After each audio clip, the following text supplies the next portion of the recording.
고대 이집트 하면 머릿속에 어떤 이미지가 그려지시나요? 아마 대부분 거대한 피라미드나 파라오의 황금 가면, 또 신비로운 상형 문자 같은 것들을 떠올리실 겁니다.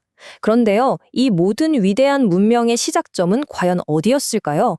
조지 룰린슨과 아서 길먼이 쓴 고전을 따라가 보면 그 답은 놀라울 만큼 단순한 한 곳을 가리키고 있습니다. 모든 문명의 비밀은 결국 그것을 낳은 땅에 숨겨져 있기 마련이죠. 그리고 이집트에게 그 땅은 바로 생명 그 자체, 나일강이었습니다.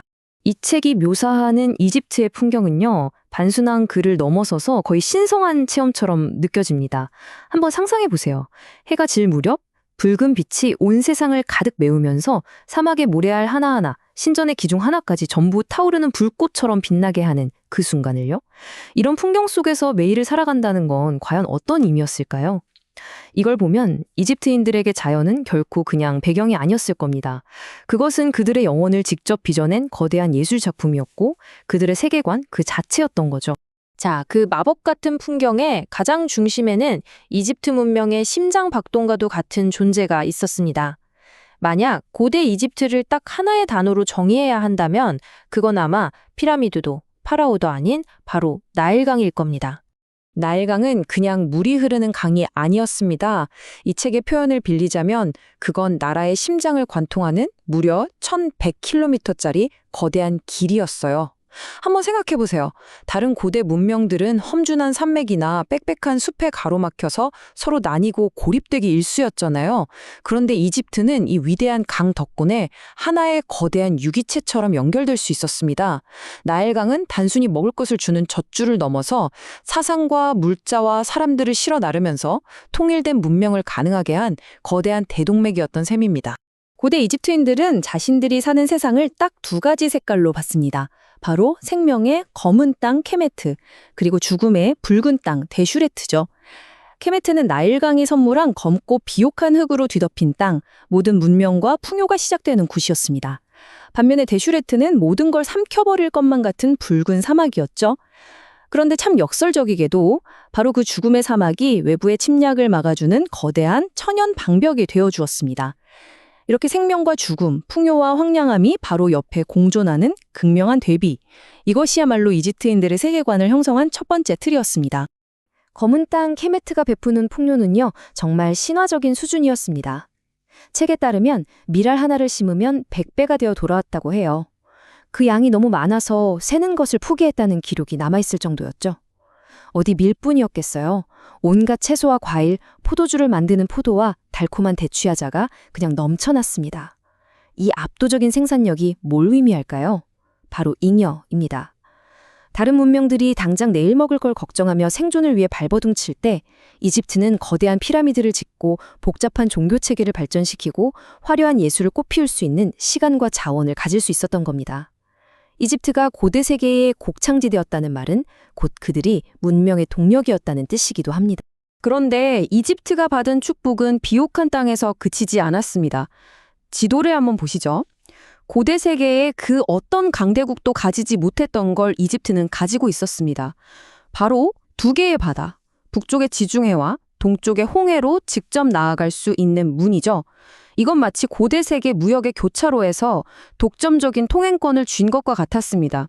북쪽으로는 유럽 문명과 동쪽으로는 아라비아와 아시아의 부와 직접 연결될 수 있는 유일한 통로였으니까요.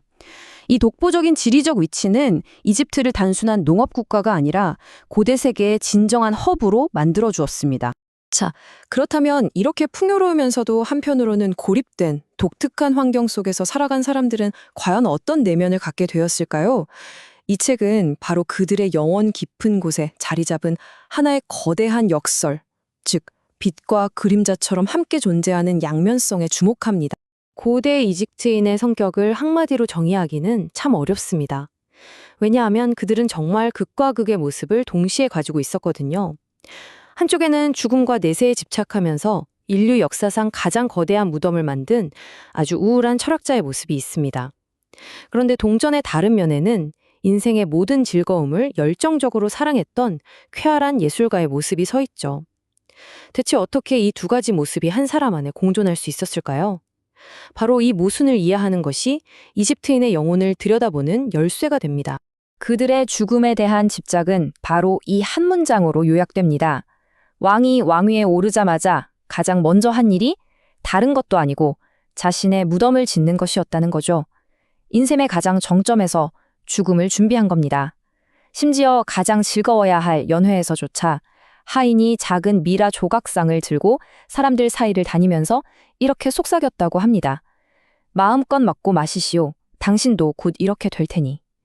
삶의 가장 찬란한 순간에 죽음의 그림자를 일부러 끌어들이는 것. 이것이 바로 그들의 첫 번째 얼굴이었습니다. 이 고대의 노래는 그들의 우울한 세계관을 직접 들려주는 것 같습니다. 인생은 잠시 머무르는 순례길일 뿐 결국 우리는 침묵과 어두운 밤 속으로 사라져간다.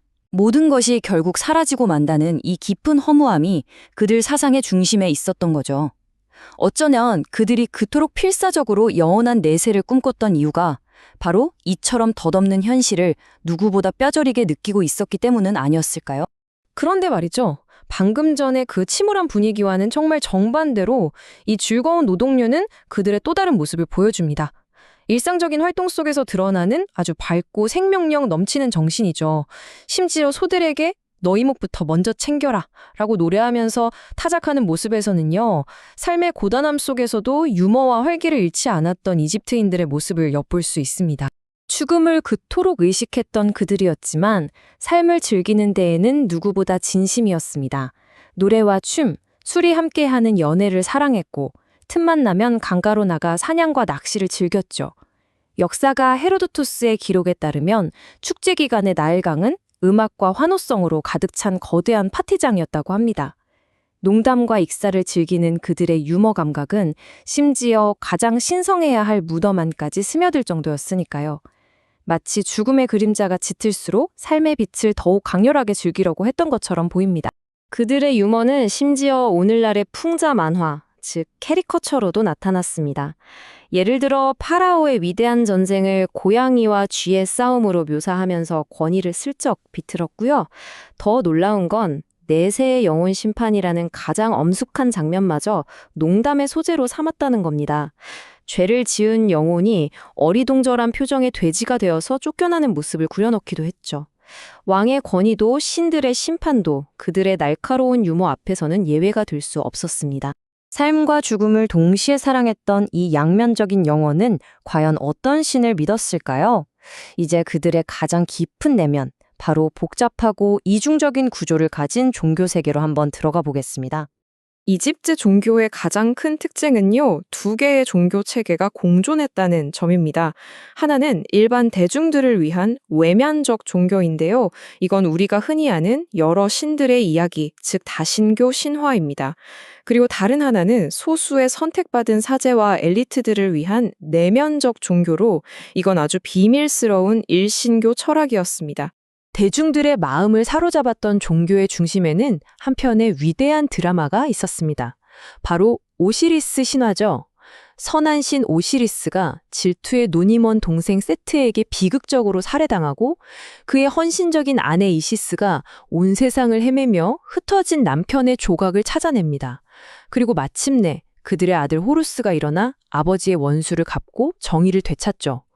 이 배신과 사랑, 죽음과 복수, 그리고 결국 승리하는 부활의 이야기는요, 단순한 신화가 아니었습니다. 모든 이집트인이 자신의 삶을 투영하고 위안을 얻었던 위대한 서사였던 겁니다. 하지만 화려한 신전의 가장 깊숙한 곳에는 오직 선택받은 사제들만이 아는 비밀이 있었습니다. 그들이 진정으로 섬겼던 신은 전혀 다른 존재였거든요. 이 신은 이름도 없고 형체도 없었습니다.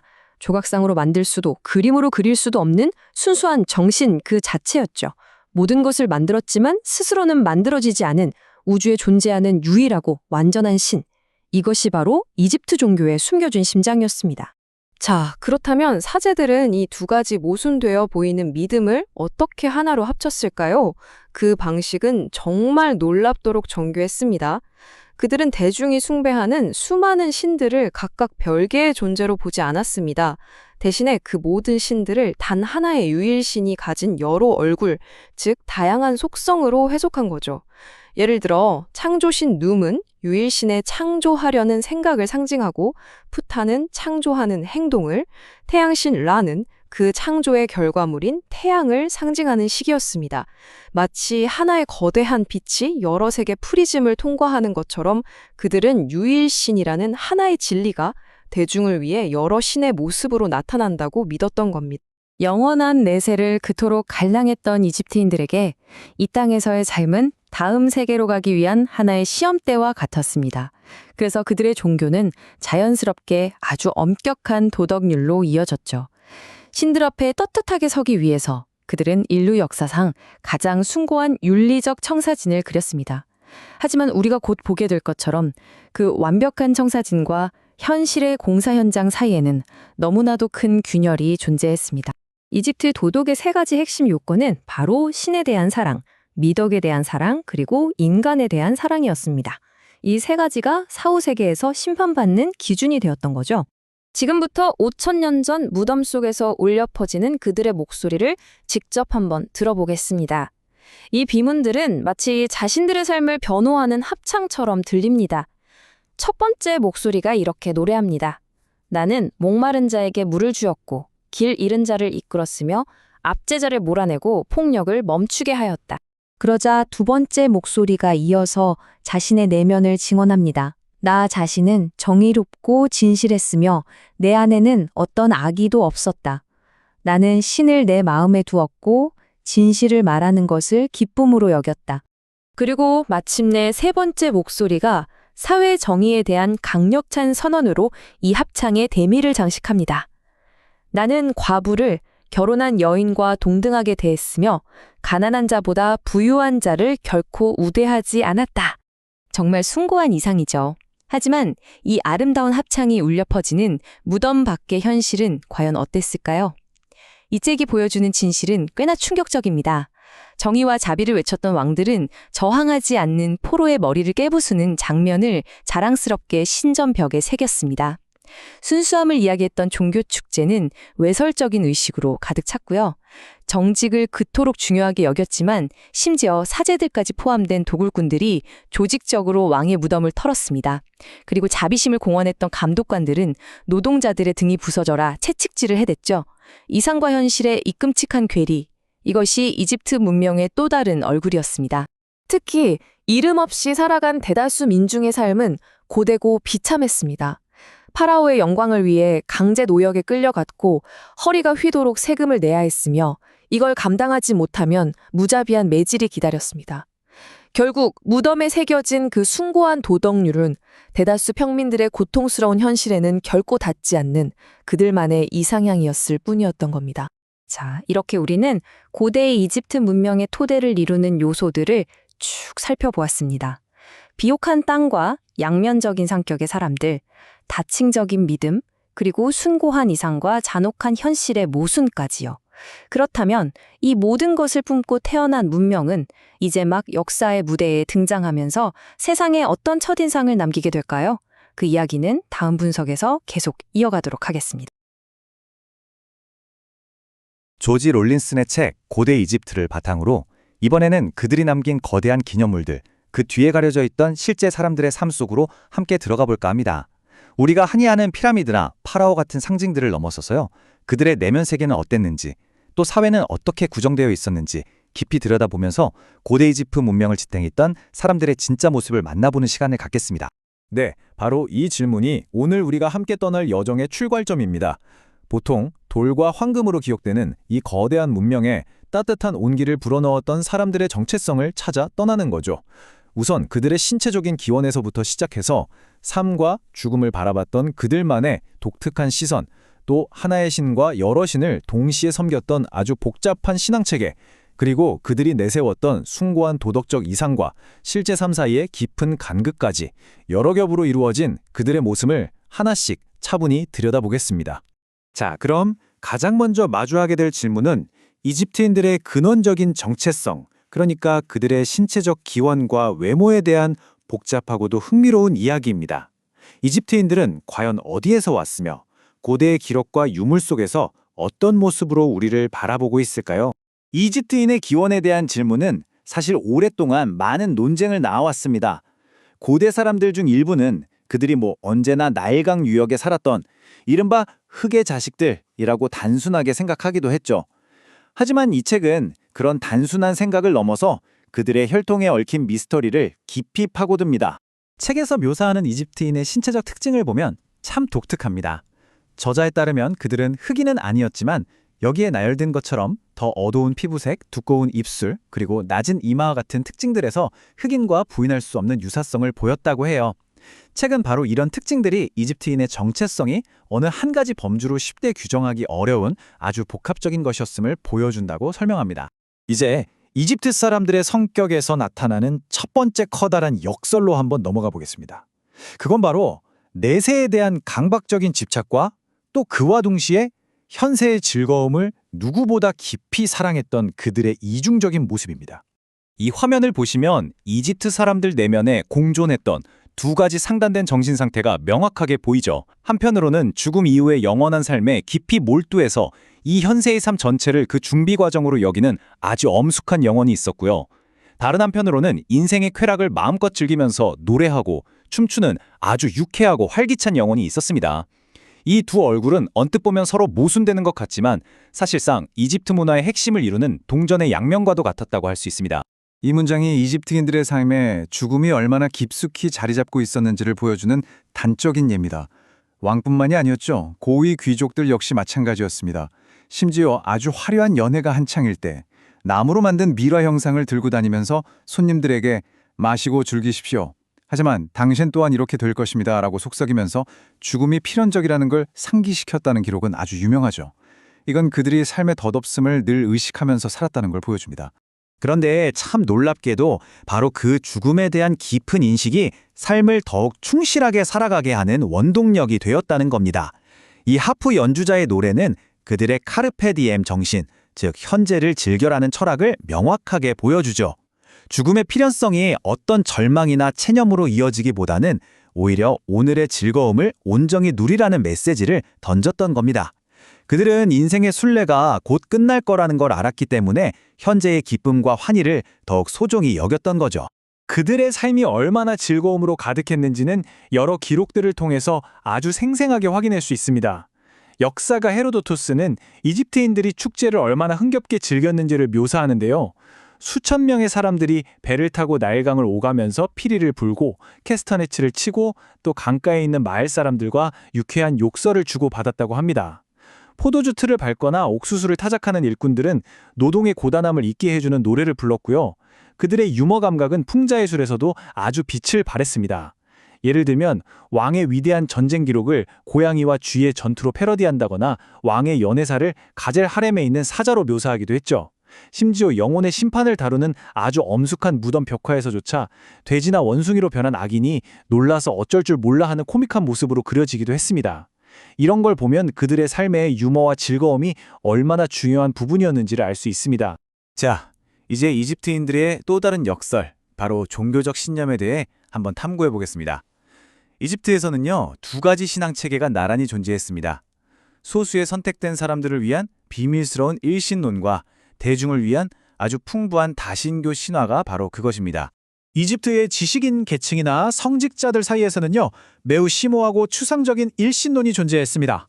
그들은 우주의 모든 것을 창조했지만 그 자신은 창조되지 않은 유일무이한 존재를 믿었습니다. 이 신은 어떤 물질적인 형상을 갖지 않은 순수한 영으로 모든 지혜와 힘을 가졌고 또 지극히 선한 존재로 여겨졌습니다. 이 신의 진짜 이름은 너무나 신성해서 감히 입에 담거나 글로 쓰는 것조차 금지되었을 거라고 추정됩니다. 이것이 바로 이집트 종교의 핵심에 숨겨져 있던 비밀스러운 믿음이었습니다. 그렇다면 일반 대중들은 이 어렵고 추상적인 유일신을 어떻게 이해했을까요?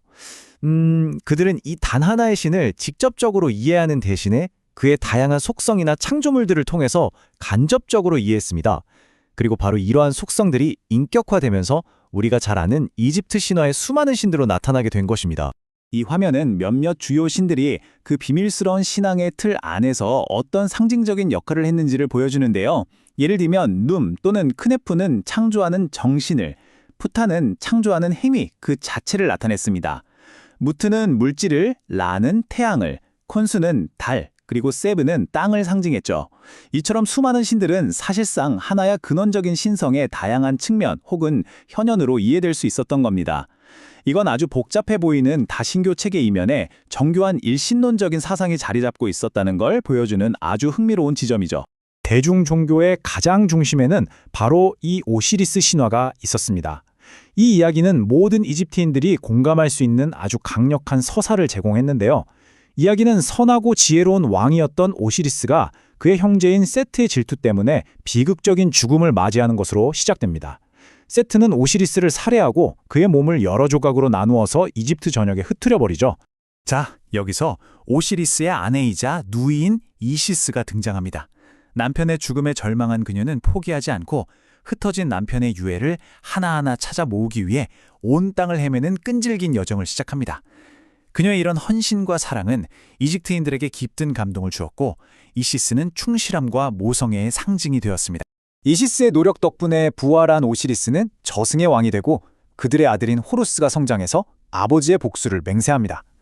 호루스는 자신의 삼촌인 세트와 왕위를 놓고 아주 길고 치열한 전쟁을 벌이게 되는데요.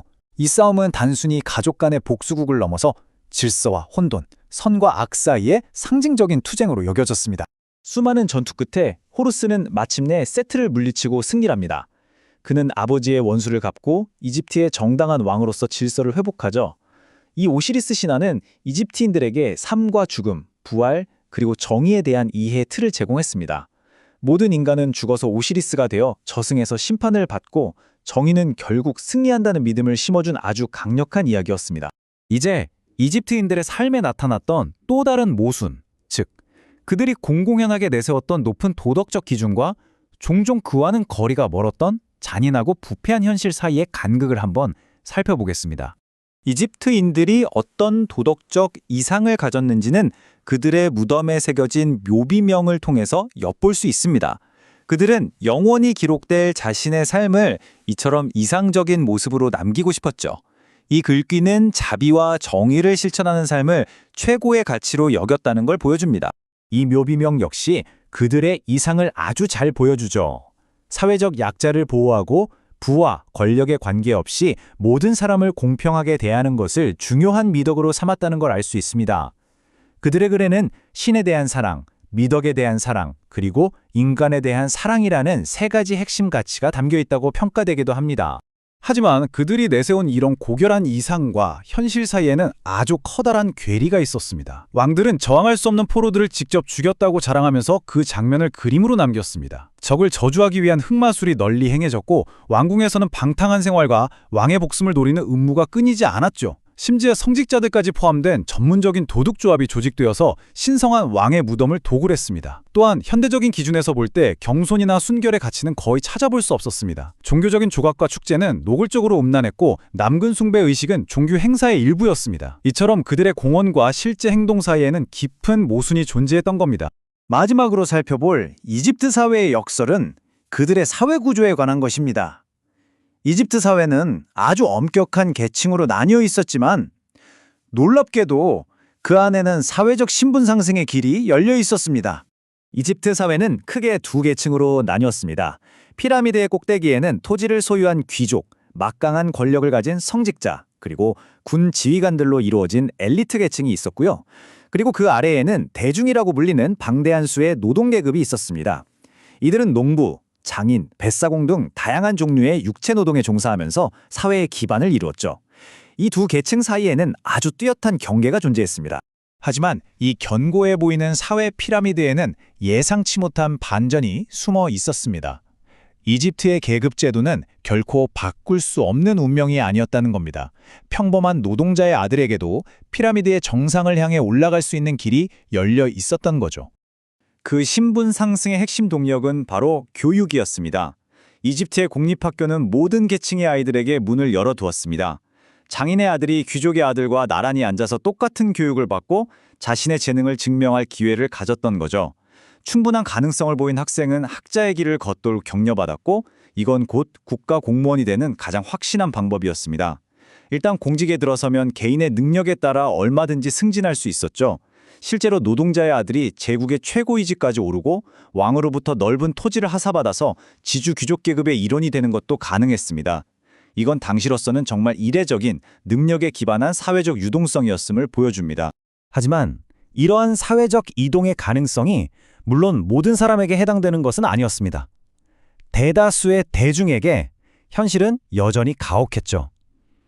왕들은 자신의 허영심을 채우기 위해 수많은 백성을 강제 노동에 동원했고 그 과정에서 수많은 목숨이 희생되었습니다. 감독관들은 채찍을 휘두르면서 노동자들을 다그쳤고 무거운 세금을 내지 못하면 매질을 당해야 했습니다. 대부분의 평범한 사람들에게 삶은 희망보다는 고되고 슬픈 현실에 더 가까웠습니다. 오늘 우리는 고대 이집트인들의 다층적인 모습을 살펴보았습니다. 그들은 죽음을 깊이 사색하면서도 삶의 환해를 노래했고 하나의 절대자를 믿으면서도 수많은 신을 섬겼습니다. 고결한 도덕을 설파하면서도 잔인한 현실을 살았고 엄격한 계급사회 속에서도 놀라운 기회의 문을 열어두었죠. 이처럼 서로 충돌하는 듯한 모순적인 모습들, 어쩌면 바로 이 복잡성과 이중성이야말로 수천 년간 인류 역사에 지워지지 않는 흔적을 남긴 이 위대한 문명의 끝나지 않는 힘의 원천은 아니었을까요? 이 질문을 남기며 고대 이집트 사람들에 대한 탐구를 마칩니다. 오늘 우리가 함께 펼쳐볼 책 조지 롤린슨과 아서 길먼의 고대 이집트는 우리를 수천 년 전 나일강의 심장부로 데려갑니다. 이 책은 이집트 역사에서 가장 극적이었던 한순간을 아주 생생하게 그리고 있는데요. 상상해보세요. 수백 년 동안 평화와 번영을 누려온 이집트가 있었습니다. 그들의 세계는 너무나 견고해 보였고 그 문명은 영원히 계속될 것만 같았죠. 하지만 그 평화는 영원하지 않았습니다.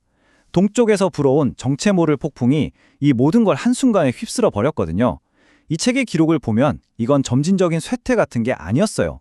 마치 거대한 쓰나미처럼 그 누구도 막을 수 없는 힘으로 미지의 민족들이 밀려와 하나의 왕국을 통째로 집어삼켜버린 그야말로 대재앙이었습니다. 고대 이집트의 역사가였던 마네토는 이 충격적인 사건을 이렇게 기록했습니다. 전투 한 번 없이 제압했다.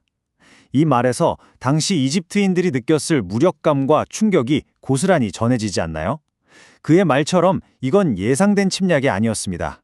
어떤 전조도 경고도 없었죠. 시리아와 아라비아에서 온 유목민족들의 연합체가 그야말로 갑작스럽게 그리고 압도적인 힘으로 이집트를 덮친 겁니다. 이 책에 따르면 제대로 된 전투라고 할 만한 곳조차 거의 없었다고 해요.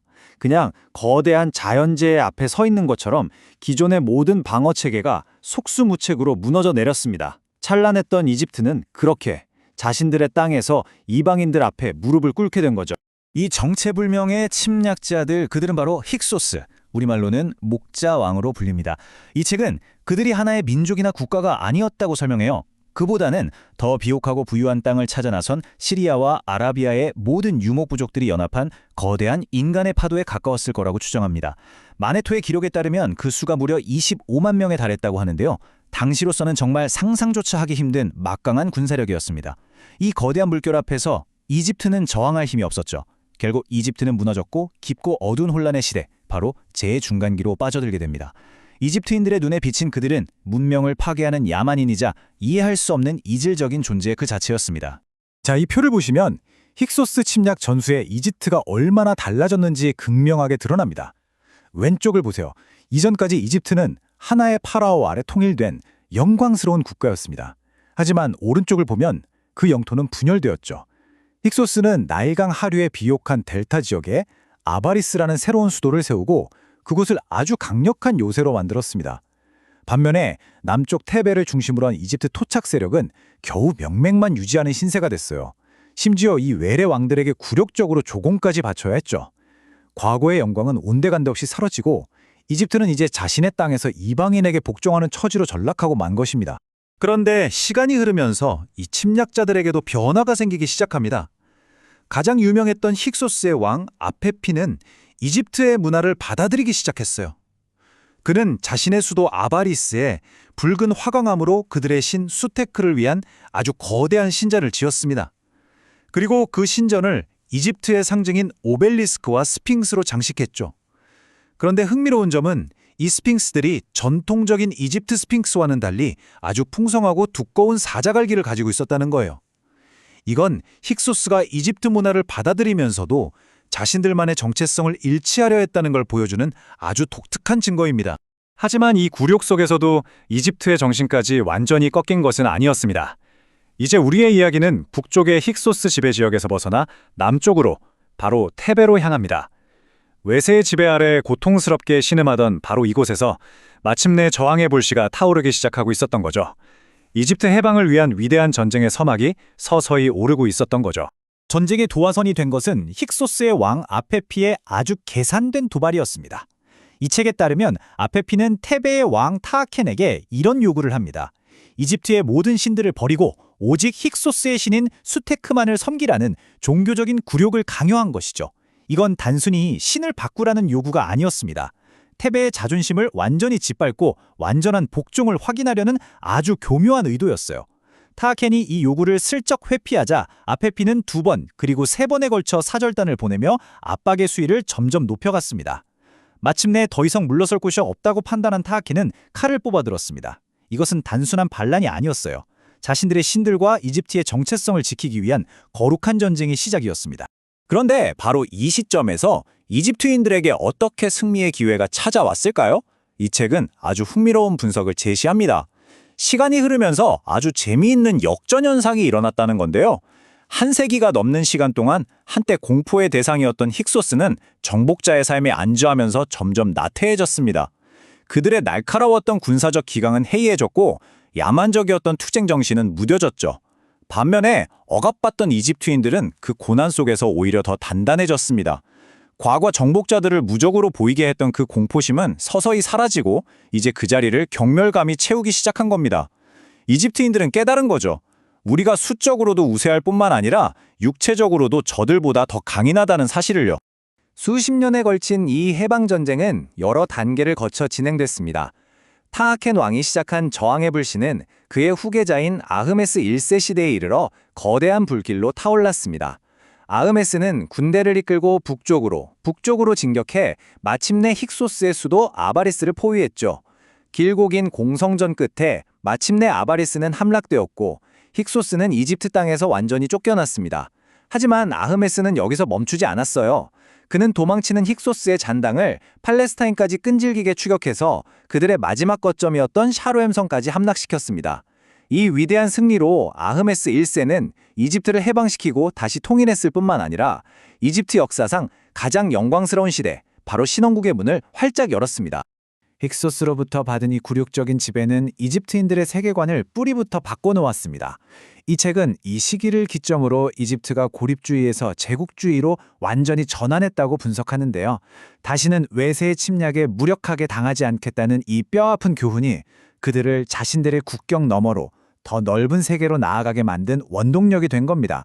침략의 희생자였던 이집트는 이제 그 누구도 감히 넘볼 수 없는 강력한 제국을 건설하는 길을 걷기 시작합니다.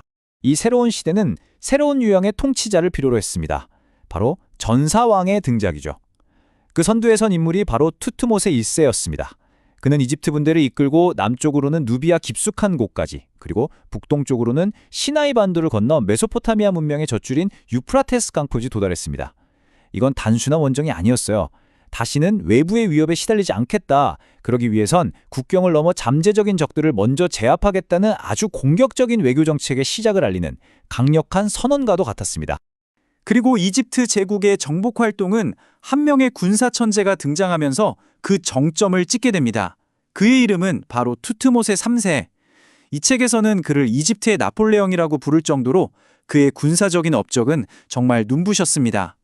그는 무려 17차례나 아시아 원정을 성공적으로 이끌면서 이집트 제국의 힘과 영토를 이전과는 비교할 수 없는 수준으로 확장시켰습니다. 그의 통치 기간 동안 이집트는 명실상부한 당대 최강의 제국으로 세계 위에 군림하게 됩니다. 투트모세 3세가 얼마나 대단한 군사적 성공을 거두었는지는 그의 첫 번째이자 가장 결정적인 전투였던 메기도 전투의 전리품 목록만 봐도 알 수 있습니다. 이 표를 한번 보세요. 단 한 번의 승리로 적들의 주력 무기였던 전차를 무려 924대나 빼앗았습니다. 이건 당시 최첨단 무기 체계가 통째로 넘어온 거나 마찬가지예요. 기동력의 핵심인 말은 2132마리를 사로잡았죠. 이 숫자만 봐도 시리아 팔레스타인 지역 연합군이 얼마나 철저하게 붕괴되었는지 짐작할 수 있습니다. 여기에 막대한 양의 금은 보화는 물론 적국이었던 카드시 왕의 아들을 인질로 잡음으로써 이집트의 군사적, 정치적 우위를 모두에게 똑똑히 보여주었습니다.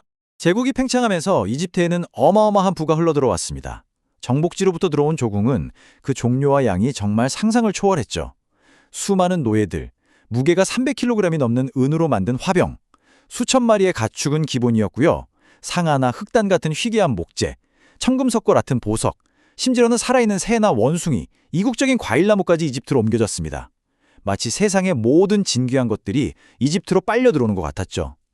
이집트의 국고는 전 세계에 불어 가득 찼고 이것이야말로 제국의 막강한 힘을 상징하는 증거였습니다.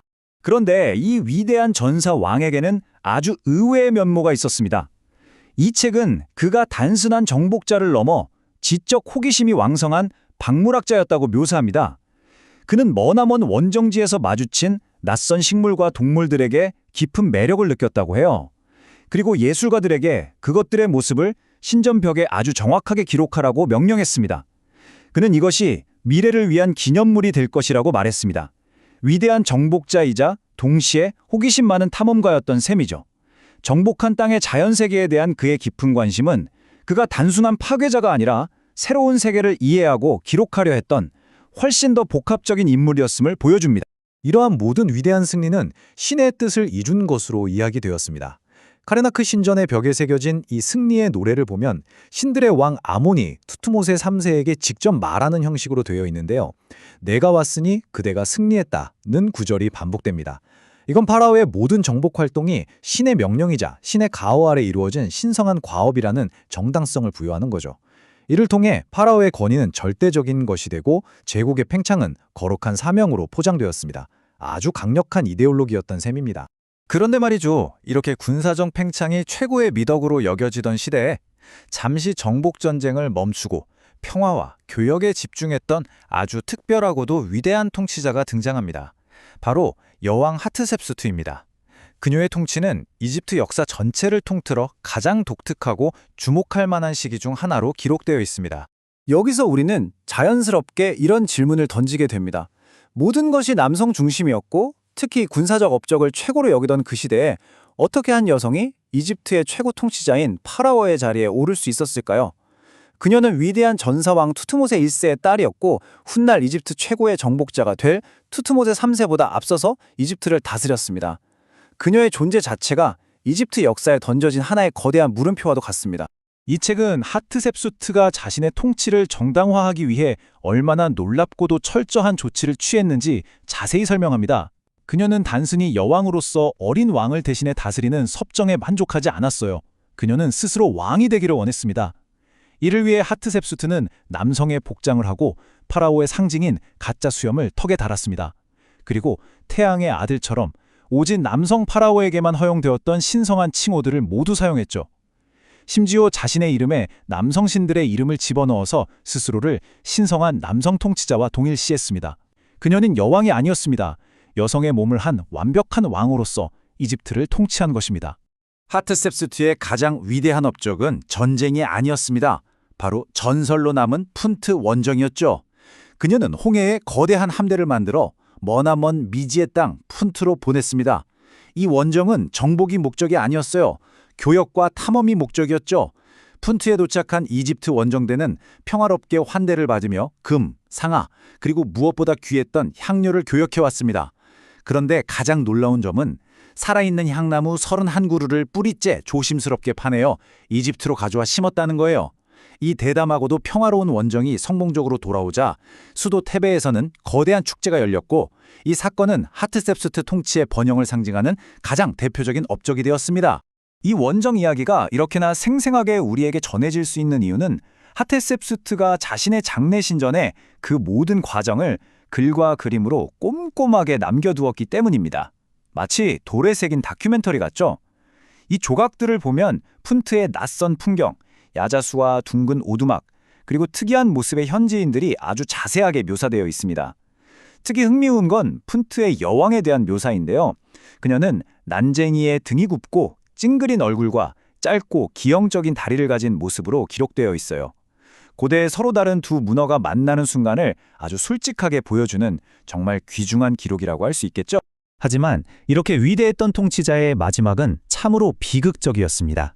이 책에 따르면 하트셉수투가 세상을 떠나자 그녀의 뒤를 이은 투투모세 3세는 역사에서 그녀의 존재를 아예 지워버리려고 했습니다. 아마도 여성 통치자라는 전례를 없애고 자신의 정통성을 더 방어하고 싶었을 겁니다. 이집트 전역에 있는 모든 기념물에서 그녀의 이름과 얼굴이 정으로 쪼아져 무참히 파괴되었습니다. 하지만 정말 아이러니하게도 그녀의 기억이 오늘날까지 살아남을 수 있었던 건 그 파괴 작업을 맡았던 석공들이 이를 허술하게 했기 때문이라고 해요. 누군가의 증오가 역사를 지우려 했지만 그들의 부주의함 덕분에 진실이 살아남게 된 셈입니다. 이집트 제국의 황금기는 계속되었지만 그 영광의 시대에 균열을 가져온 것은 외부의 침략이 아니었습니다. 바로 내부로부터의 거대한 격변이었죠. 이제 이야기는 이집트 역사상 가장 충격적이고 전례가 없었던 사건, 바로 파라오의 왕좌에서 시작된 종교혁명으로 넘어갑니다. 이 혁명은 그 어떤 외세의 침략보다도 이집트 사회를 더 깊고 근본적으로 뒤흔들게 됩니다. 이 종교혁명이 일어나기 바로 직전, 이집트는 아멘호테프 3세의 통치 아래 그야말로 부와 권력의 최정점에 서 있었습니다. 그의 수도 테베는 상상할 수 없을 정도로 화려하고 웅장한 기념물들로 가득 찼죠. 그 중에서도 가장 유명한 것이 바로 멤논의 거상으로 알려진 자기 자신의 모습을 조각한 거대한 2개의 석상입니다. 이처럼 이집트가 누릴 수 있는 모든 영광과 안정을 이룬 바로 그 순간, 그 누구도 예상치 못했던 거대한 신앙의 위기가 조용히 다가오고 있었습니다. 그리고 이 위기의 중심에는 아멘호테프 3세의 아들 아멘호테프 4세가 있었습니다. 이 책은 그를 이전의 그 어떤 파라오와도 다른 아주 기이하고 수수께끼 같은 인물로 묘사합니다. 그는 남성이라기보다는 여성에 가까운 아주 독특한 신체적 특징을 가졌다고 하는데요. 이는 그의 어머니이자 외국 출신이었던 티이 여왕의 영향으로 보입니다. 하지만 그의 독특함은 외모에만 그치지 않았습니다. 그의 정신 속에는 이집트 전체를 뒤흔들 아주 열정적이고 혁명적인 사상이 자리 잡고 있었습니다. 아멘호테프 4세가 일으킨 혁명의 핵심은 바로 종교였습니다. 이 표를 보시면 그의 새로운 신앙이 기존의 이집트 종교와 얼마나 근본적으로 달랐는지 한눈에 알 수 있습니다. 수천 년간 수많은 신들을 섬겨온 다신교 사회에서 그는 갑자기 오직 하나의 신만을 섬기는 유일신 사상을 들고 나온 겁니다. 신들의 왕 아몬나를 비롯한 기존의 모든 신을 부정하고 오직 우리 눈에 보이는 태양 원반 아텐만이 유일한 신이라고 선언했죠. 그는 기존의 수도 테베를 버리고 아텐의 지평선이라는 뜻의 새로운 수도 아케타텐을 건설했습니다. 또 신을 인간이나 동물의 모습으로 표현했던 전통을 완전히 깨고 아텐은 오직 생명의 광선을 내리쬐는 태양 원반의 모습으로만 그려졌습니다. 이건 개혁이 아니라 기존의 모든 것을 파괴하는 혁명이었습니다. 자신의 새로운 신앙을 세상에 알리기 위해 그는 이름마저 아텐의 종을 의미하는 아크나톤으로 바꾸었습니다. 그리고 그는 여기서 멈추지 않았어요. 그는 이집트의 옛 신들에게 말 그대로 전쟁을 선포했습니다. 그의 명령에 따라 이집트 전역의 모든 신전과 무덤에서 가장 강력한 신이었던 아몬의 이름이 무자비하게 쪼아져 지워졌습니다. 이건 단순한 종교개혁이 아니었습니다. 이집트 문명의 뿌리이자 근간이었던 수천 년의 전통과 신앙체계 자체에 대한 정면 공격이자 끔찍한 신성모독 행위였던 겁니다. 생각해보세요. 이집트에서 파라오는 살아있는 신이었습니다. 그런데 그 신과 같은 존재인 왕이 다른 모든 신들을 부정하고 파괴하겠다고 나선 겁니다. 이 전대미문의 종교혁명은 과연 이집트를 어디로 이끌었을까요? 아크나톤의 혁명이 가져온 그 거대한 파장과 충격적인 결과는 다음 이야기에서 계속해서 함께 살펴보도록 하겠습니다. 외세였던 헥소스인들에게 지배당했던 그 수백 년의 시간은 이집트인들의 영혼에 정말 깊고 지워지지 않는 상처를 남겼습니다. 그 굴욕의 시간 동안 차곡차곡 쌓여온 분노와 복수심은 마침내 거대한 불길처럼 타올랐죠. 과거에 그 비옥한 나일강 유역의 풍요에 만족하면서 외부 세계와는 거리를 두었던 평화로운 왕국은 이제 온데간데 없었어요. 그 자리에는 눈에는 눈, 이에는 이라는 아주 원초적인 정의감을 가슴에 품고 다시는 외세에 무너지지 않겠다는 독한 결의에 찬 새로운 이집트가 서 있었습니다. 그리고 이 결의는요, 단순히 국경을 지키는 수국적인 방어를 넘어서 자신들에게 고통을 안겨준 세상을 향한 아주 적극적인 팽창과 정복으로 표출되기 시작했습니다. 이 문장 하나에 바로 그 시대, 제국으로 거듭나려 했던 이집트의 모든 것이 담겨 있다고 해도 과언이 아니에요. 자, 힉소스인들을 마침내 몰아내고 이집트는 신왕국이라는 새로운 시대를 열게 됩니다. 근데 이게 단순히 잃어버린 땅을 되찾았다 이런 차원의 의미가 아니었어요. 힉소스와의 그 기나긴 투쟁 과정에서 이집트는 역설적으로 그들의 장점을 흡수하게 됩니다. 말과 전차를 이용한 새로운 전술, 더 강력한 복합팔 같은 신무기 체계를 받아들여서 군대를 완전히 뜯어고친 거죠. 과거의 평화롭고 고립된 농경 국가의 모습은 사라지고 강력한 전문 군사력을 기반으로 한 아주 호전적인 국가로 다시 태어난 겁니다. 나일강이라는 천연의 요새만 믿고 있다가 나라를 통째로 빼앗겼던 그 뼈아픈 교훈이 이제 이집트의 시선을 나일강 넘어 더 넓은 세계로 향하게 만든 거죠. 힉소스가 침략하기 이전의 옛 이집트는요, 정말 철저하게 고립주의적인 국가였습니다. 나일강이 가져다주는 풍요 속에서 굳이 외부 세계에 큰 관심을 둘 필요가 없었죠. 그들의 세상은 나일강이 전부였고 군사력은 오직 국경을 방어하기 위해서만 존재했습니다. 하지만 힉소스라는 외부의 충격은 이 모든 걸 바꿔놓았어요. 새롭게 태어난 이집트는 제국주의의 야망을 품게 됩니다. 최선의 방어는 공격이라는 사실을 뼈저리게 깨달은 거죠. 이제 그들의 시선은 시리아와 메소포타미아, 리비아와 누비아를 향했습니다. 국경 안의 안보가 아니라 아예 주변 세계를 지배함으로써 완전한 안전을 확보하려는 새로운 패러다임이 탄생한 겁니다. 이 거대한 제국으로의 첫 발을 내디딘 인물이 바로 투트모세 1세였습니다. 그는 남쪽으로는 황금의 땅 누비아 깊숙이 진격해서 이집트의 경제력을 확보했고요. 북쪽으로는 아시아의 심장부인 시리아를 지나 메소포타미아까지 군대를 이끌었습니다. 특히 이집트 군대가 역사상 처음으로 유프라테스 강 유역에 도달했다는 사실은 당시 히타이트나 미타니 같은 주변 강대국들에게 우리 이집트가 예전의 그 이집트가 아니다라는 걸 알리는 강력한 선언과도 같았어요. 그는 그곳에 승리의 비석을 세워서 여기가 이집트의 새로운 국경이다라고 천명했고, 이로써 이집트는 국제 무대의 중심으로 화려하게 떠오르게 됩니다. 아버지가 놓은 제국의 기초 위에 그 누구도 넘볼 수 없는 거대한 정복의 기념비를 세운 인물, 이집트 제국의 가장 눈부신 최전성기를 이끈 파라오, 흔히 이집트의 나폴레옹이라고 불리는 투트모세 3세를 만나볼 시간입니다.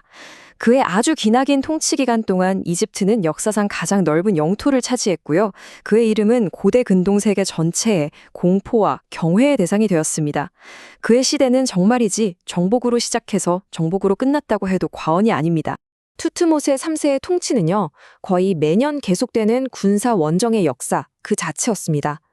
그 시작은 즉위 23년째에 벌어진 메기도 전투였어요.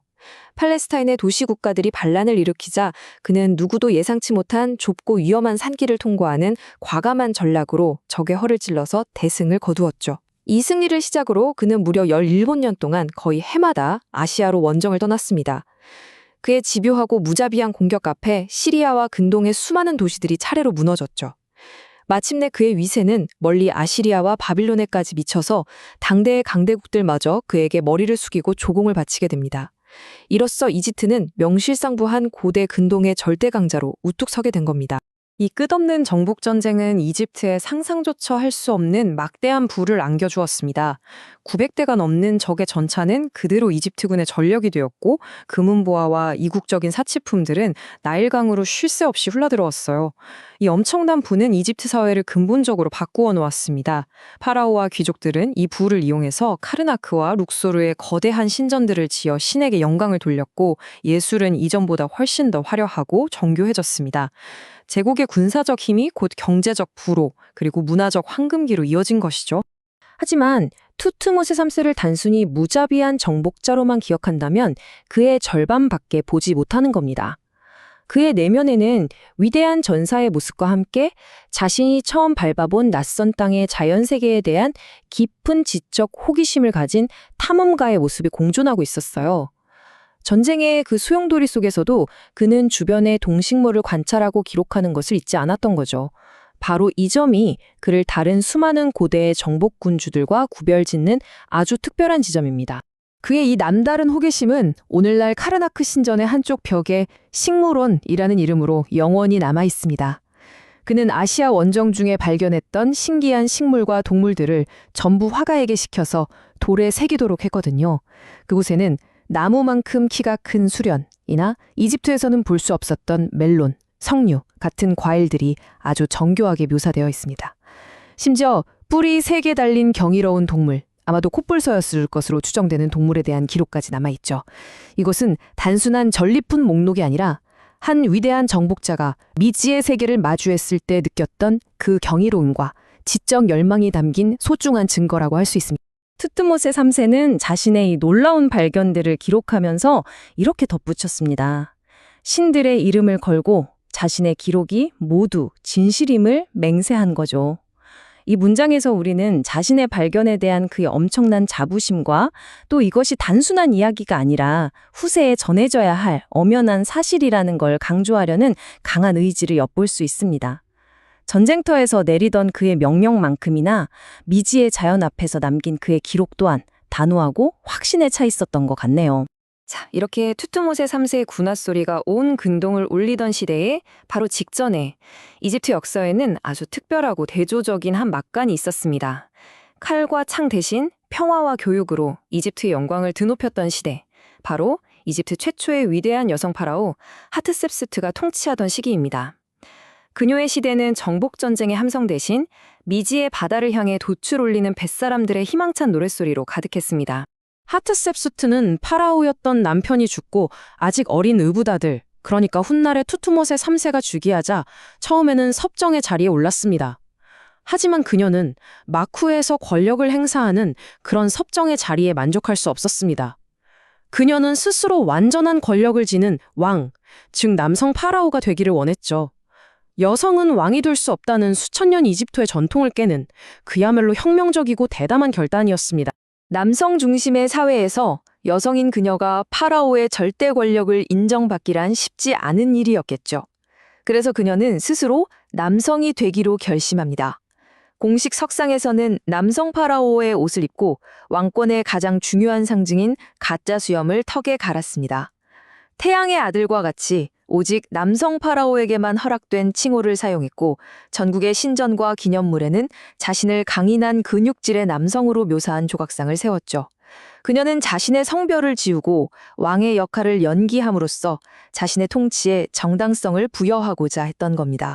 하트셉수트 통치의 하이라이트를 꼽으라면 단연 전설 속의 땅 푼트로 보낸 대규모 무역 원정일 겁니다. 그녀는 정복 대신 평화로운 교역을 통해서 이집트의 부와 명성을 높이고자 했어요.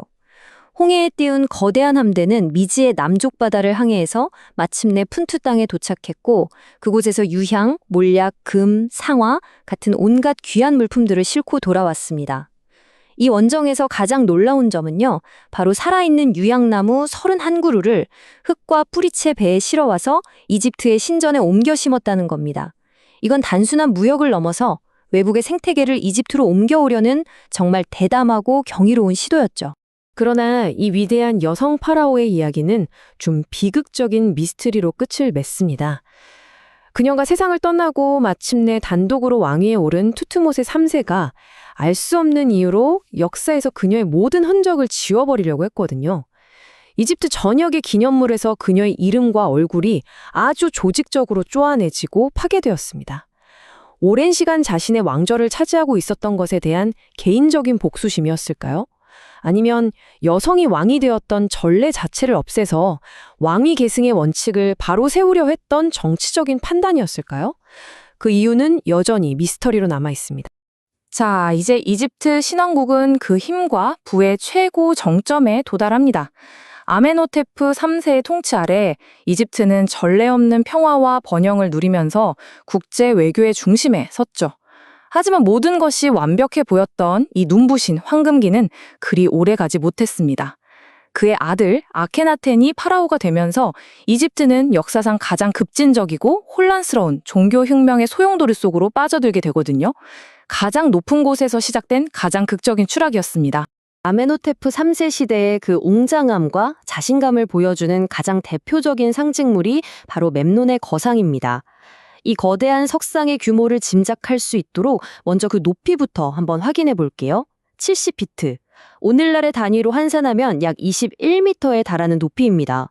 이게 어느 정도냐면 현대의 7층짜리 건물과 맞먹는 그야말로 인간을 압도하는 거대한 규모라고 할 수 있죠. 19세기의 이집트를 여행했던 영국의 작가 해리엇 마티노는 이 거상을 마주하고 이렇게 기록했습니다. 그녀는 나이아가라 폭포의 거대한 물줄기나 알프스 산맥의 웅장한 풍경조차도 수천 년의 세월을 견디면서 묵묵히 평원을 지키고 서 있는 이 한 쌍의 석상이 주는 그 장엄하고 말할 수 없는 감동에는 미치지 못했다고 고백했어요. 인간이 만든 창조물이 자연의 위대함을 넘어설 수 있다는 경외감을 그녀의 글을 통해 느낄 수 있습니다. 그런데 이 memnon의 거상에는 고대부터 전해져 내려오는 아주 신비한 이야기가 하나 있습니다. 특히 북쪽에 있는 석상이 매일 아침 해가 뜰 때마다 마치 슬픈 노래를 부르는 것처럼 기묘한 소리를 냈다는 건데요. 이 소리를 듣기 위해서 수많은 그리스와 로마의 여행객들, 심지어 황제들까지 이곳을 찾았다고 전해집니다. 과연 이 거대한 돌덩이가 노래를 할 수 있었던 비밀은 무엇이었을까요? 그 신비로운 소리의 비밀은 사실 과학에 있었습니다. 기원전 27년에 일어난 큰 지진으로 석상의 상반신이 부서지면서 수많은 미세한 균열이 생겼어요.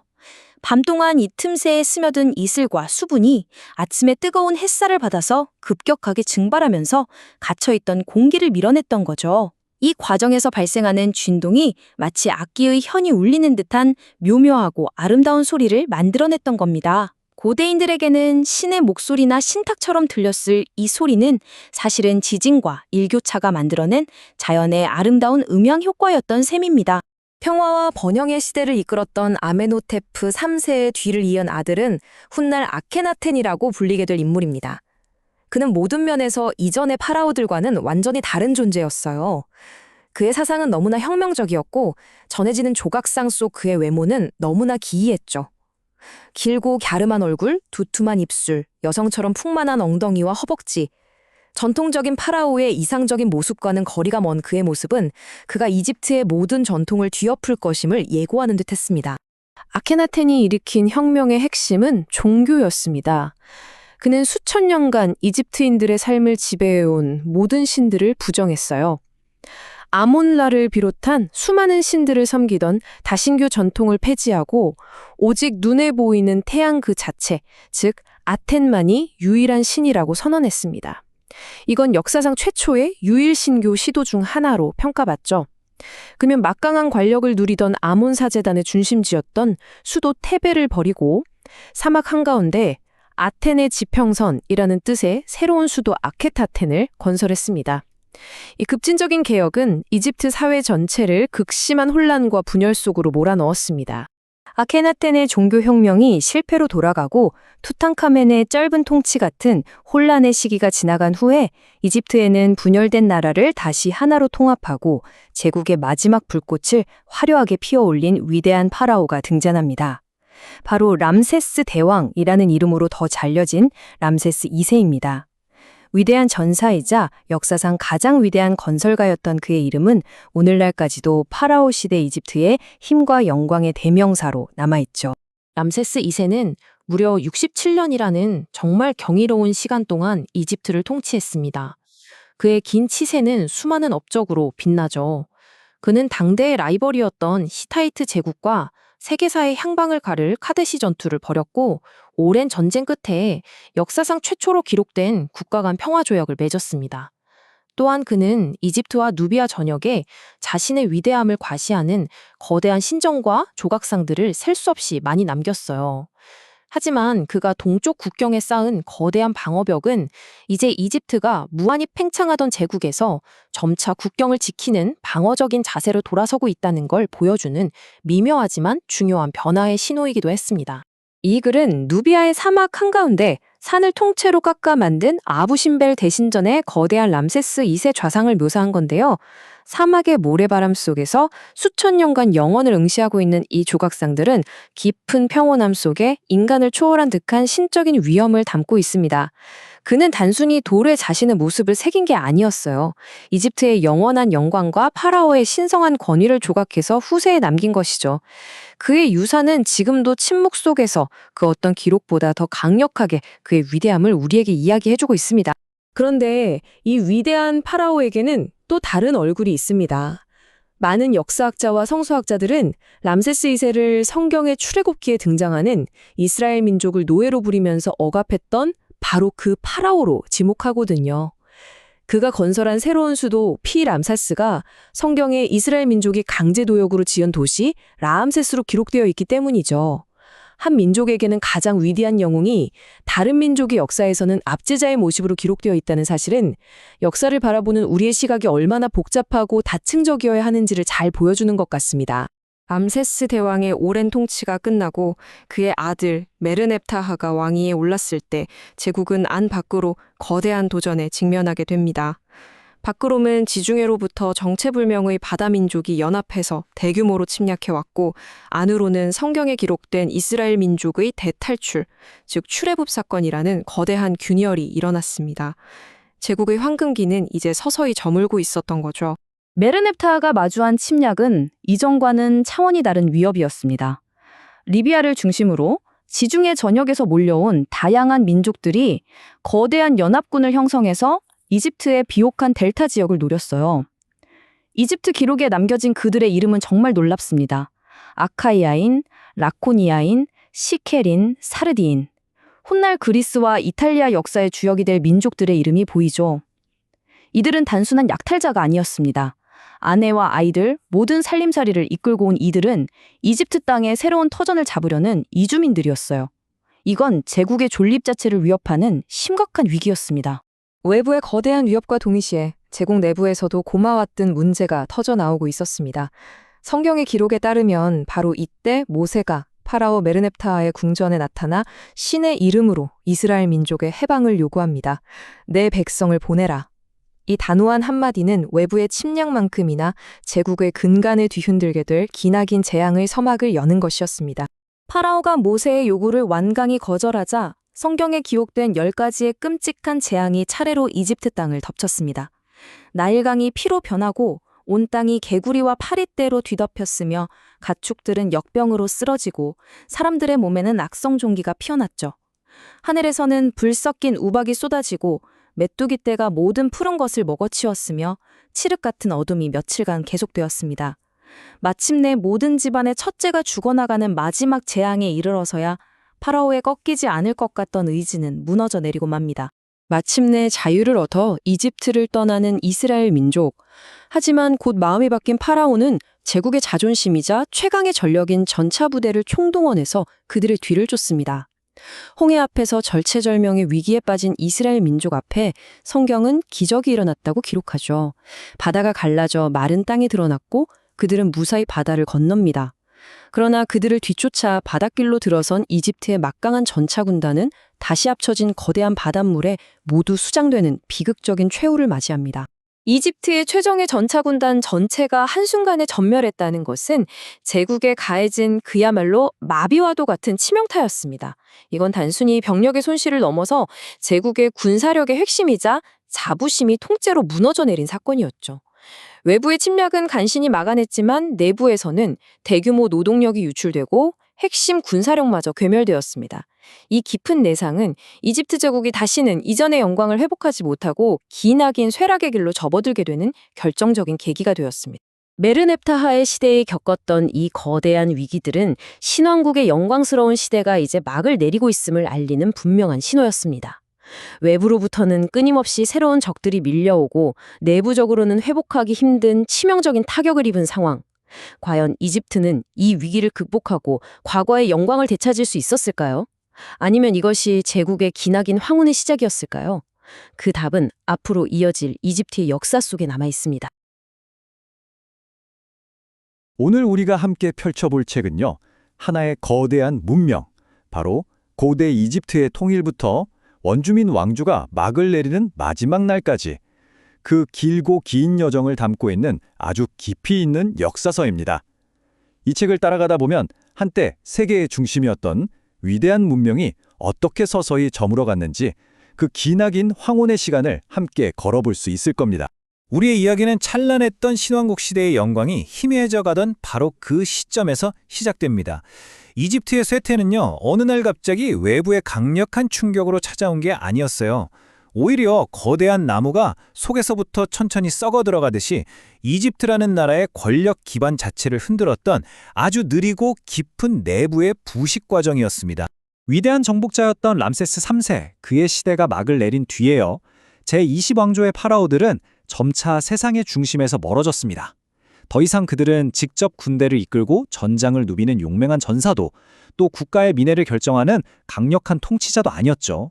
대신에 궁전 가장 깊숙한 곳, 안락한 하렘에서 만족을 찾으며 그저 의례적인 상징으로만 남게 된 겁니다. 그러니 나라를 다스리는 힘들고 복잡한 일은 자연스럽게 다른 사람들의 몫이 되었고요. 그래서 역사가들은 이 시기의 파라오들을 가리켜 무위의 왕, 즉 아무것도 하지 않는 왕들이라고 부릅니다.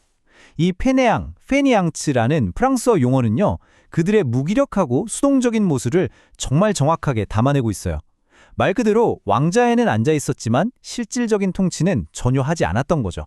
이집트의 황금기였던 고왕국 그리고 신왕국 시대의 파라오와 후기 람세스 시대의 파라오를 비교해보면 그 차이가 정말 극명하게 드러납니다. 과거의 파라오는 신 그 자체, 절대적인 신성을 가진 통치자였고 군대의 최고 사령관이었습니다. 모든 위대한 건축물과 정책은 그의 이름으로 시작됐죠. 신들조차 그의 업적에 감사를 표한다고 믿었으니까요. 하지만 후기 람세스 시대 파라오는 어땠을까요? 그는 이제 궁전을 거의 떠나지 않는 의례적인 인물, 모든 일에 그저 수동적인 관찰자에 불과했습니다. 파라오를 파라오답게 만들었던 그 신성한 권위는 이제 텅 비어버렸고 그 껍데기만 남게 된 셈이죠. 그리고 바로 이 구절이 당시의 권력 이동이 얼마나 극적이었는지를 아주 잘 보여줍니다. 본래 이집트의 질서대로라면 신들이 왕의 경건함에 감사를 표해야 합니다. 그런데 이제는 그 순서가 완전히 뒤바뀌어서 왕이 파라오가 테베에 있는 암몬 신전의 대사제에게 감사를 표하고 있는 거예요. 한때 파라오의 신하였던 대사제가 이제는 국가의 실질적인 주인이 되었고 왕은 그저 그들의 업적에 고마움을 표시하는 역할로 전락해버린 거죠. 이건 정말 엄청난 변화였습니다. 이런 내부의 부패는 단순히 정치 무대에만 머무르지 않았습니다. 그건 마치 독처럼 이집트 사회 전체로 깊숙이 스며들었어요. 국가의 중심축이었던 왕권이 약해지자 사회 전체가 뿌리부터 흔들리기 시작한 겁니다. 부패와 범죄가 만연했고 심지어는 신을 모시는 사제들까지 포함된 조직적인 도굴단이 결성돼서 왕가의 무덤을 파헤쳤습니다. 한때는 신성에서 감히 쳐다보지도 못했던 파라오의 무덤이 이제는 값비싼 보물을 찾는 약탈의 대상이 된 거죠. 이건 과거에 그 확고했던 질서와 믿음이 모두 무너져 내리고 있음을 보여주는 아주 비극적인 징후였습니다. 결국 이렇게 내부가 약해지자 외부의 개입을 막을 힘이 남아있지 않았습니다. 수백 년 만에 처음으로 외세가 분열된 이집트를 지배하게 되는 그 문이 활짝 열리고 만 겁니다. 바로 이때부터 이집트는 더 이상 스스로의 운명을 결정하지 못하고 다른 세력들이 서로 차지하려는 전리품 신세가 됩니다. 그 시작은 놀랍게도 자국의 사제들이었고 그 다음은 자신들이 고용했던 리비아 용병들, 그리고 마침내는 남쪽의 경쟁자였던 에티오피아 세력이었죠. 한때 세계를 호령했던 대제국이 이렇게 수세기 동안 외부 세력의 지배를 받으면서 주권을 잃은 채 표류하게 된 겁니다. 리비아 출신의 파라오들은 이집트를 하나의 통일된 국가로 다스리는데 별 관심이 없었던 것 같아요. 그들은 오히려 자신들의 아들들이나 친족들에게 각 지역의 통치권을 떼어주는 봉건제도를 도입했습니다. 이건 모든 권력을 중앙으로 집중시켜서 거대한 제국을 다스렸던 이전 신왕국의 파라오들과는 완전히 반대되는 길이었죠. 결과적으로 이집트 전역이 사실상 서로 경쟁하는 독립왕국들처럼 조각나버렸고 더 이상 하나의 통일된 힘으로 외부의 위협에 맞설 수 없게 되었습니다. 스스로의 힘을 분산시킨 이 결정은 국가 전체를 극도로 취약하게 만든 셈입니다. 바로 그때 남쪽 나파타를 수도로 둔 에티오피아의 왕 피안키가 이 모든 혼란을 지켜보고 있었습니다. 그는 리비아 출신 군주들의 끝없는 다툼으로 사분오열된 이집트를 보면서 기회를 포착했죠. 그리고 그는 스스로를 단순한 침략자로 내세우지 않았습니다. 오히려 무질서를 바로잡고 잊혀진 옛 신들의 질서를 회복하는 수호자를 자처하면서 나일강을 따라 북쪽으로 진군하기 시작했습니다. 이건 비앙키가 테베에 입성했을 때 그곳 주민들이 그를 환영하며 불렀던 노래의 한 구절입니다. 이 노래는 당시 이집트인들이 이 지긋지긋한 무정부 상태를 끝내줄 강력한 통치자를 얼마나 간절히 원했는지를 아주 명확하게 보여주죠. 비록 피앙키가 이방인이었을지라도 그들은 이 혼란을 종식시켜줄 구원자로서 그를 기꺼이 맞이했던 겁니다. 에티오피아 왕조는 분열된 이집트에 어느 정도의 안정을 가져다 주었습니다. 하지만 그 사이 세계 무대에는 이전과는 비교도 할 수 없을 만큼 새롭고 훨씬 더 무자비한 세력이 등장하고 있었습니다. 바로 아시리아 제국이었죠. 나일강의 노쇠한 거인, 이집트와 메소포타미아의 잔혹한 신흥 강대국, 아시리아의 충돌은 그야말로 역사의 거대한 전환점이었습니다. 이 충격으로 이집트가 입은 상처는 너무나 깊어서 그들의 위신은 결코 예전처럼 완전히 회복되지 못했습니다. 이집트의 고대 수도였던 멤피스는 결국 아시리아 군대에 의해 함락되었고 정말 무자비하게 약탈당했습니다. 수천 년에 걸쳐 그곳에 쌓여왔던 어마어마한 보물들은 모두 아시리아의 수도 니네베로 실려가고 말았죠. 이집트 왕국의 물질적인 부가 말 그대로 송두리째 뽑혀나간 겁니다.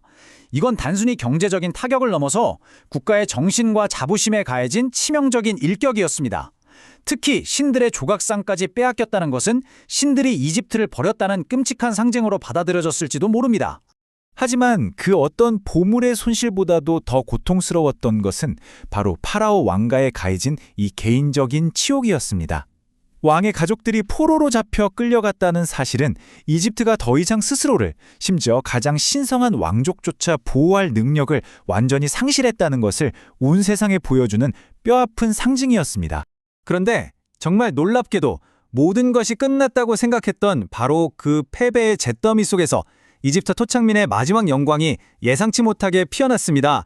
역사는 이 시기를 사이트 르네상스라고 부릅니다. 푸삼티프는 정말 뛰어난 전략가였습니다. 그는 이집트를 구하기 위해서는 과거의 방식에만 얽매여서는 안 되고 새로운 사상과 새로운 사람들을 받아들여야 한다는 것을 아주 잘 이해하고 있었죠. 특히 그는 당시 지중해의 새로운 강자로 떠오르던 그리스인들의 군사력을 자신의 목적을 위해 아주 적극적으로 활용했습니다. 이것은 과거의 고립주의를 고수하던 전통적인 이집트의 방식과는 완전히 다른 대단히 혁신적인 접근법이었습니다. 잠시나마 정말로 옛 시절의 마법이 다시 돌아온 것처럼 보였습니다. 이 새로운 왕조 아래에서 예술과 건축, 그리고 문화는 눈부신 부흥기를 맞이했거든요. 사이트 시대의 예술은 과거 신왕국처럼 웅장하고 거대한 것보다는 훨씬 더 정교하고 섬세한 아름다움을 추구했습니다. 이건 이집트 문명의 마지막으로 피워낸 아주 찬란하고 아름다운 풀꽃이었습니다. 하지만 이 르네상스가 아무리 화려하고 눈부셨다 하더라도 거대한 역사의 흐름 자체를 막을 수는 없었습니다. 세상은 변하고 있었고 더 새롭고 더 거대한 제국들이 떠오르고 있었죠. 이제 이집트의 생존을 위한 정말 마지막 투쟁이 시작되려 하고 있었습니다. 푸삼티크의 뒤를 이은 네코 2세는 아주 야심만만한 군주였습니다. 그는 강력한 3단 노선 함대를 만들고 직접 군대를 이끌고 아시아로 진군했죠. 과거 위대했던 투트모세와 람세스의 영광을 다시 한번 재현하고 싶었던 겁니다. 그리고 바로 저 유프라테스 강가의 카르케미시에서 고대 세계의 운명을 건 한판 승부가 벌어졌습니다. 제국을 다시 세우려던 이집트의 꿈은 바로 그 전쟁터에서 산산조각이 나버렸고 바빌로니아가 새로운 패자로 등극하는 길이 열렸습니다. 이 패배는 정말 결정적이었습니다. 당시 이웃나라였던 유다의 예언자 예레미야는 이 순간의 공포와 그 최종적인 분위기를 정말 놀랍도록 생생하게 기록했습니다.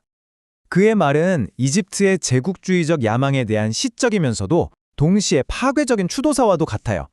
그는 이집트의 패배를 신의 심판으로 묘사하면서 그 어떤 희망의 여지도 남겨두지 않았습니다. 카르케미시 전투 이후 저항의 순간들이 없었던 것은 아니지만 이집트는 이제 거인들의 게임판 위에 놓인 작은 졸과 같은 신세가 되었습니다.